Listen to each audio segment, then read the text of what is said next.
உங்களுடைய விண்ணக தந்தை நிறைவுள்ளவராயிருப்பது போல நீங்களும் நிறைவுள்ளவராயிருங்கள் என்கிறார் இயேசு.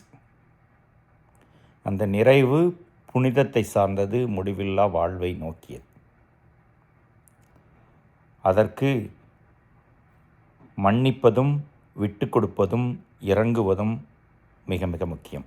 அதை வலியுறுத்தி தான் இயேசு பேசுவதை இன்றைய நற்செய்தி வாசகத்திலே வாசிக்க கேட்டோம். திருமுழுக்கிலே நாம் கடவுளுடைய பிள்ளையாயிருக்கிறோம்.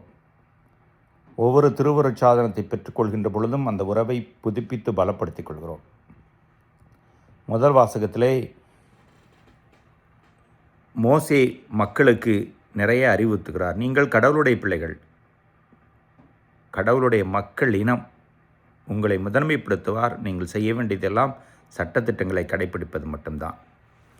எனவே இயேசுவின் வார்த்தைகளை கேட்டு அதை கடைபிடிப்போர் நிறைவுள்ளவராக இருக்க முடியும். இந்த தவக்காலத்திலே அதற்கு நிறைய வாய்ப்புகள் உண்டு. ஏனென்றால் நம்மையே நாம் ஆய்வு செய்து கொண்டு தான் இருக்கிறோம்.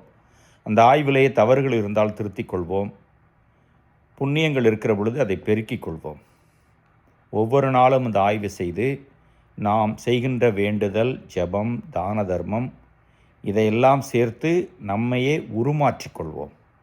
பிறகு இந்த தவக்காலம் நமக்கு பயனுள்ளதாக இருக்கும். விண்ணக தந்தை நிறைவுள்ளவராய் இருப்பது போல நாமும் நிறைவுள்ளவராய் இருக்க அது சிறந்த வழி. இறைவன் என்றென்றும் வாழ்த்து பெறுவாராக.